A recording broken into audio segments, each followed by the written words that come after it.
जय हिंद साथियों, good morning. मैं आपका दोस्त इन्वेस्ट विलास जैन स्वागत करता हूं आप सबका एसएलएच अकेडमी पर। डेली करंट अफेयर्स की क्लास में आप सबका स्वागत है। देवियों और सज्जनों, मेरा आप सबसे विनम्र अनुरोध है कि आप सब वीडियो को अंत तक बिना स्किप किए हुए पूरा मन लगाकर देखें, और अगर वीडियो पसंद आए तो प्लीज वीडियो को लाइक करें, कमेंट करें, शेयर करें और चैनल को सब्सक्राइब करना बिल्कुल ही ना भूलें।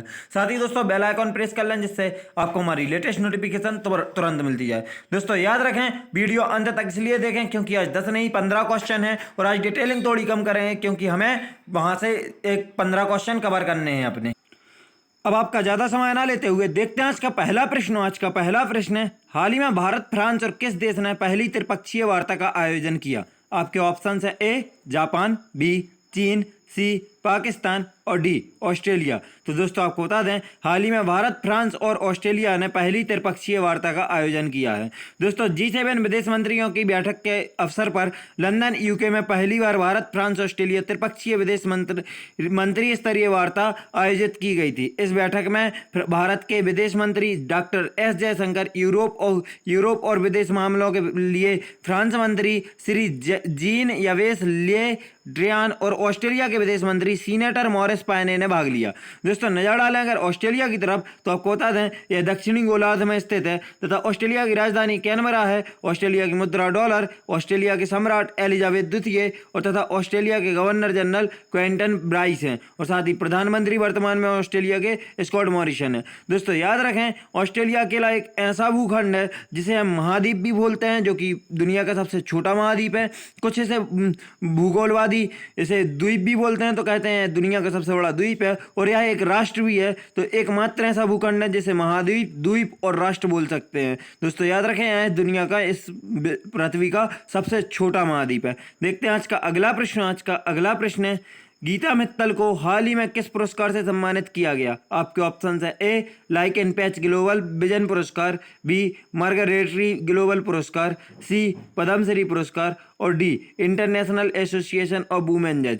तो दोस्तों याद रखें कि गीता मित्तल को हाल ही में लायन बैच ग्लोबल विजन पुरस्कार से सम्मानित किया गया है। दोस्तों जम्मू और कश्मीर उच्च न्यायालय की पूर्व मुख्य न्यायाधीश, बहुत अच्छे से याद रखना है दोस्तों कि न्यायमूर्ति गीता मित्तल कहाँ थी मुख्य न्यायाधीश? तो जम्मू और कश्मीर उच्च न्यायालय में। दोस्तों दोस्तों गीता मित्तल को 2021 के लिए अलाइन पैच ग्लोबल विजन पुरस्कार से सम्मानित किया गया है, और इसके दो प्राप्तकर्ता हैं 2021 के, जिसमें से एक का नाम तो है गीता मित्तल और दूसरा नाम है, दोस्तों आप याद रखें कि मैक्सिको की मार्गरीटा लूना रामोस। तो यह दोनों नाम है। दोस्तों यह पुरस्कार कब प्रदान किया गया? तो याद रखेंगे यह पुरस्कार 7 मई 2021 को वर्चुअल उद्घाटन समारोह के दौरान IAWJ के द्विवार्षिक सम्मेलन में प्रस्तुत किया जाएगा, और वह मैक्सिको की कौन सी मार्गरीटा लूना रामोस है दूसरी विजेता, और जम्मू और कश्मीर की उच्च न्यायालय की पूर्व मुख्य न्यायाधीश न्यायमूर्ति गीता मित्तल है एक और विजेता। तो टोटल 2 लोगों ने यह पुरस्कार जीता है।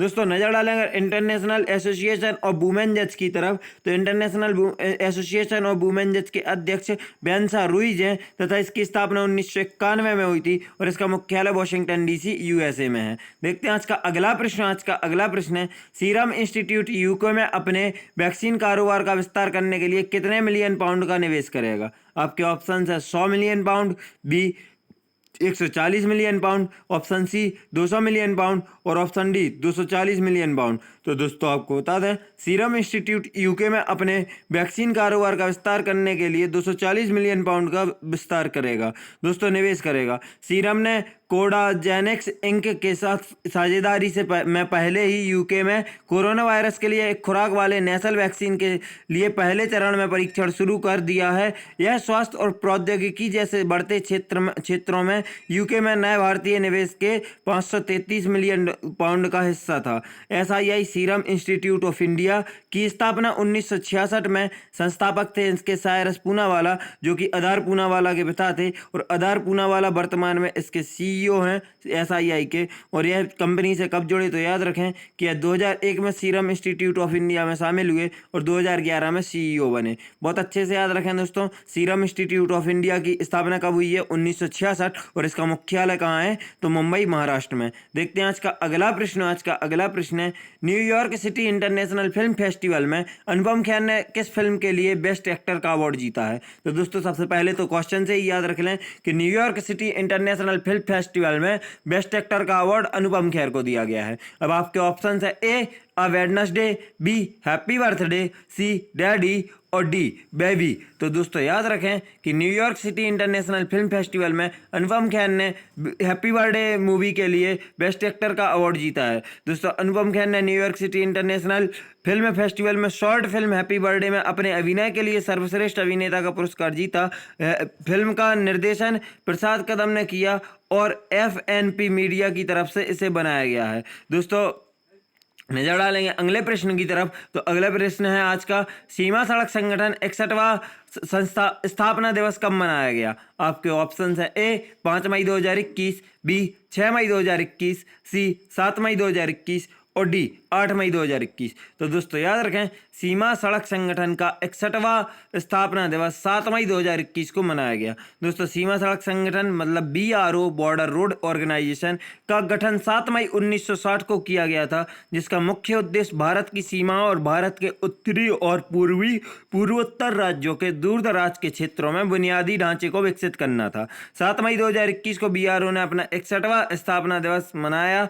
दोस्तों BRO की तरफ नजर डालें तो BRO के वर्तमान महानिदेशक लेफ्टिनेंट जनरल राजीव चौधरी तथा इसका मुख्यालय नई दिल्ली में स्थित है और स्थापना दोस्तों याद रखें 7 मई 1960 को BRO की स्थापना हुई थी। देखते हैं आज का अगला प्रश्न। आज का अगला प्रश्न है दोस्तों, निम्न में से किस देश ने कोरोना की सिंगल डोज वैक्सीन बनाने में कामयाबी हासिल कर ली है? आपके ऑप्शन है ए नेपाल, बी पाकिस्तान, सी रूस और डी भारत। तो दोस्तों याद रखें कि रूस एक ऐसा देश है जिसने कोरोना की सिंगल डोज वैक्सीन बनाने में कामयाबी हासिल कर ली है। इस वैक्सीन का नाम है स्पुतनिक लाइट और यह 79.4% असरदार है। यह उसी स्पुतनिक फैमिली की नई वैक्सीन है जिसका भी यूरोप और अमेरिका को छोड़ दुनिया के 60 देशों में इस्तेमाल हो रहा है। भारत भी स्पुतनिक भी को मंजूरी दे चुका है। दोस्तों याद रखें अगर आपको रूस के बारे में बता दें तो रूस की राजधानी मॉस्को है जो मोस्कवा नदी के तट पर स्थित है। दोस्तों याद रखना, और रूस की राजधानी मॉस्को को ही 5 महासागरों का पत्तन कहा जाता है। रूस विश्व का सबसे बड़ा हीरा उत्पादक देश है, आपको यह भी याद रखना है। और यहाँ के राष्ट्रपति आपको बता दें दोस्तों कि व्लादिमीर पुतिन यहाँ के राष्ट्रपति हैं और प्रधानमंत्री मेदवेदेव हैं यहाँ के प्रधानमंत्री। देखते हैं आज का अगला प्रश्न। आज का अगला प्रश्न है, हाल ही में किस राज्य सरकार ने 10 से 24 मई तक संपूर्ण लॉकडाउन लगाने की घोषणा की है? आपके ऑप्शन है ए राजस्थान, बी पंजाब, सी तमिलनाडु और डी कर्नाटक। तो दोस्तों याद रखें कि हाल ही में राजस्थान राज्य सरकार ने 10 से 24 मई तक संपूर्ण लॉकडाउन लगाने की घोषणा की है। सरकार की तरफ से जारी आदेश के मुताबिक राज्य में 10 मई सुबह 5 बजे से 24 मई सुबह 5 बजे तक सख्त लॉकडाउन लागू रहेगा। वहीं 31 मई तक शादियों समारोहों पर पाबंदी लगा दी गई है। दोस्तों नजर डालें राजस्थान की तरफ तो राजस्थान की राजधानी जयपुर है जिसे pink city of the India कहा जाता है। राजस्थान के वर्तमान में मुख्यमंत्री अशोक गहलोत तथा राज्यपाल कलराज मिश्र हैं। दोस्तों बहुत अच्छे से याद रखें कि राजस्थान में ही भारत और दक्षिण एशिया का सबसे बड़ा रेगिस्तान थार मरुस्थल स्थित है जो लगभग राजस्थान के 60% क्षेत्रफल को कवर करता है। साथ ही राजस्थान भारत का सबसे बड़ा क्षेत्रफल की दृष्टिकोण से सबसे बड़ा राज्य है। देखते हैं आज का अगला प्रश्न। आज का अगला प्रश्न है, आर्थिक मामलों की मंत्रिमंडलीय समिति ने हाल ही में किस बैंक में प्रबंधन नियंत्रण के हस्तांतरण के साथ रणनीतिक विनिवेश के लिए सैद्धांतिक मंजूरी दे दी है? आपके ऑप्शन है A Dena bank, B Punjab national bank, C bank of Baroda और डी IDBI बैंक। तो दोस्तों याद रखें आर्थिक मामलों की मंत्रिमंडलीय समिति ने हाल ही में IDBI बैंक में प्रबंध नियंत्रण के हस्तांतरण के साथ रणनीतिक विनिवेश के लिए सैद्धांतिक मंजूरी दे दी है। दोस्तों IDBI बैंक में केंद्र सरकार और भारतीय जीवन बीमा निगम की कुल हिस्सेदारी 94% से ज्यादा है। LIC के पास को बैंक के 49.21% शेयर हैं और साथ ही वह उसकी प्रवर्तक है एवं उसके पास बैंक के प्रबंधन का नियंत्रण भी है। तो दोस्तों याद रखें अगर आपसे पूछा जाए कि IDBI में सबसे ज्यादा शेयर किसके हैं तो LIC के पास 49.21 और उसके बाद किसके पास हैं तो भारत सरकार के पास। देखते हैं आज का अगला प्रश्न। आज का अगला प्रश्न है, हाल ही में किस देश ने ऑस्ट्रेलिया से व्यापारिक समझौतों पर चल रही सभी गतिविधियों पर अनिश्चित काल के लिए रोक लगा दी है? आपके ऑप्शन है ए नेपाल, बी भारत, सी चीन और डी रूस। तो दोस्तों याद रखें हाल ही में चीन ने ऑस्ट्रेलिया से व्यापारिक समझौतों पर चल रही सभी गतिविधियों पर अनिश्चित काल के लिए रोक लगा। दोस्तों चीन ने ऑस्ट्रेलिया से कोयला, आयरन, गेहूं, वाइन सहित कई सामानों के आयात को भी फिलहाल बंद कर दिया है। ऑस्ट्रेलिया के विदेशी मामलों और व्यापार के विभाग के मुताबिक चीन ऑस्ट्रेलिया का सबसे बड़ा व्यापारिक पार्टनर है और पूरी दुनिया से लगभग जितना व्यापार करता है उससे अकेले 29% व्यापार वो चीन से करता है। तो दोस्तों बहुत अच्छे से याद रखें कि ऑस्ट्रेलिया सबसे ज़्यादा व्यापार विश्व में किससे करता है, तो चीन से। दोस्तों चीन की तरफ अगर नज़र डालें तो चीन की राजधानी बीजिंग है तथा यहाँ के दोस्तों और साथ ही याद रखें कि यह जनसंख्या की दृष्टिकोण से विश्व का सबसे बड़ा देश है, साथ ही क्षेत्रफल की दृष्टिकोण से चौथा सबसे बड़ा देश है। इससे बड़े रूस, कनाडा, अमेरिका तीनों इससे बड़े हैं। तो याद रखें दोस्तों चौथे नंबर पर चीन है और जनसंख्या में चीन सबसे बड़ा देश है। देखते हैं आज का अगला प्रश्न है निम्न में से किस देश ने 12 से 15 साल तक के बच्चों के लिए फाइजर की वैक्सीन को मंजूरी दे दी है। आपके ऑप्शन है ए चीन, बी कनाडा, सी रूस और डी जापान। तो दोस्तों याद रखें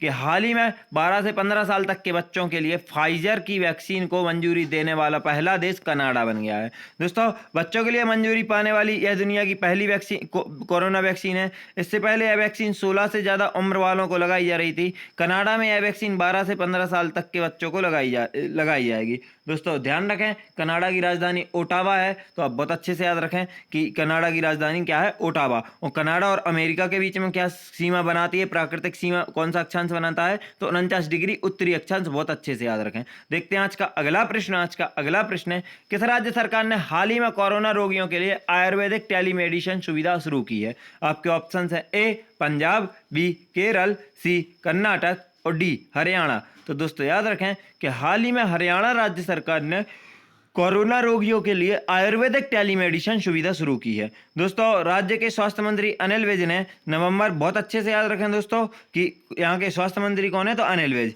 ने क्या नंबर लॉन्च किया है, यह भी नंबर याद रखें 1075 जारी किया। कोई भी व्यक्ति आयुर्वेदिक चिकित्सकों से फोन पर सलाह ले सकता है। यह सुविधा कोरोना के मरीजों की चिकित्सा में इस्तेमाल होने वाली आयुर्वेदिक दवाओं के प्रभाव को पुष्टि के बाद शुरू की गई है। तो दोस्तों याद रखें कि योजना का नाम क्या है, सुविधा का नाम क्या है, तो आयुर्वेदिक टेलीमेडिसिन सुविधा राज्य कौन सा है, हरियाणा में शुरू की गई है। और किसके द्वारा इसका अनावरण किया गया है, तो राज्य के स्वास्थ्य मंत्री अनिल विज के द्वारा। और इन्होंने कौन सा नंबर लॉन्च किया है, तो 1075 यहाँ का नंबर लॉन्च किया गया है हरियाणा में इस सुविधा को, आयुर्वेदिक टेलीमेडिसिन सुविधा को लॉन्च करते टाइम। देखते हैं आज का अगला प्रश्न है भारतीय रेलवे ने हाल ही में कितने हॉर्स पावर के देश के सबसे शक्तिशाली विद्युत इंजन 12B इंजन को शामिल किया है। सबसे पहले दोस्तों नाम याद रख लें इंजन का, क्योंकि आपसे मतलब घुमा के भी क्वेश्चन पूछा जा सकता है। तो आपको पता होना चाहिए कि देश का सबसे शक्तिशाली विद्युत इंजन कौन सा है, 12B